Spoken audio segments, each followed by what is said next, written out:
Good evening, students. This is one more presentation from Dr. A. Parimala Gandhi. This is regarding calculation of inverse Z transform by using the long division method or power series method. Okay, long division method can also be called as power series method. Okay, that too particularly with ROC's details, they will give ROC specifications along with the Z transform function. Okay, so in such cases, how we can approach the answer, that is only our topic of discussion. So for this function x of z, they have given two different cases. In first case, ROC was mentioned as mod z is greater than 3.5. In second case, mod z is given as less than 1. Okay, we will analyze both the cases.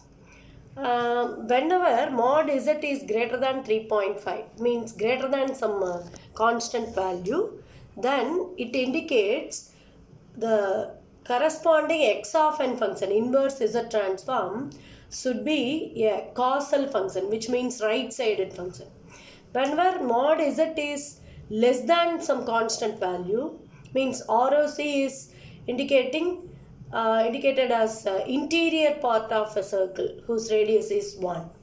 Then the corresponding inverse Z transform will be a non-causal function, which means a left-sided function. So these two clues we can get from these given ROC values. Okay. So now in case of long division or power series method, we have to do the normal division only. Okay, so normally the result quotient value of the division will be taken as the answer. In that, either the quotient will include only positive powers of z or only with negative powers of z. That is the case. Okay, we will see one by one with the different cases. Okay, so now we consider the first case whose ROC is mod z is greater than 3.5. So in that, as I told, its corresponding inverse function should have the causal function, which means right-sided function. So obviously for a right-sided function, its corresponding Z transform will have only the negative powers of Z. So the given function should be considered and the division operation is to be carried out to have the quotients which include only the negative powers of z. Okay, accordingly we have to proceed the division. Anyway, to do the division operation, we have to divide numerator by denominator. So numerator is 1, denominator is 1 minus 4.5 z power minus 1 plus 3.5 z power minus 2. To have the negative powers of z in quotient, how we have to approach is we have to write both the numerator as well as denominator starting from constant terms. It means in the decreasing powers of z. So first constant term, then z power minus 1 term, then z power minus 2 term in that way. Okay. Then the division is done in normal method only. Okay, see here, anyway the dividend is 1, divisor is starting value is 1. So these two terms should be matched. To that the quotient value will be 1. So 1 multiplied with this divisor will be 1 minus 4.5 z power minus 1 plus 3.5 z power minus 2. Now if we do the subtraction, 1 and 1 will get cancelled.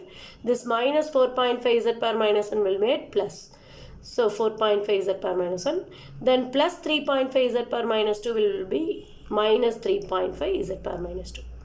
Now again we have to check with this first term and this first term of the divisor. Since it is 1, so it should be multiplied with the same factor to get the corresponding term.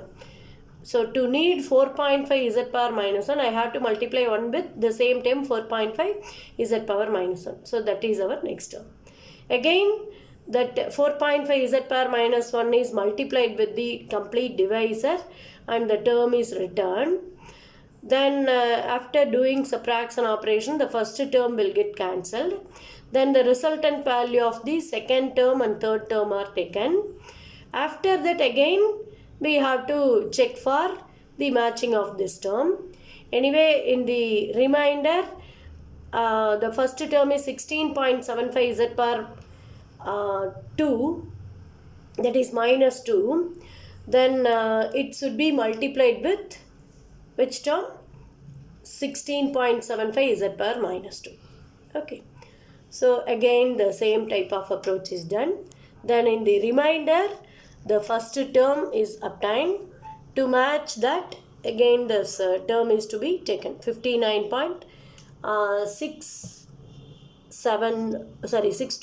z power minus 3 is taken. So that's all. In that way it will be extended.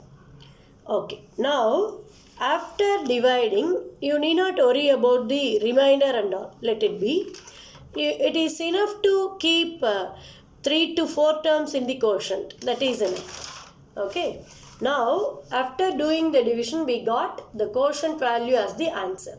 Then it will be further continued. It's not stopped. Okay. Now take this as equation 1. And we know the general Z transform expression for a causal function. What is that? In general it is n summation over n x of n z power minus n, where n takes the values from minus infinity to plus infinity. Whereas if we expand this and if we apply for causal function, then the z transform function will have only negative powers of z. Okay. So if we expand it starting with 0, it will become x of 0 plus x of 1 z power minus 1 plus x of 2 z power minus 2, etc. Take this as equation 2.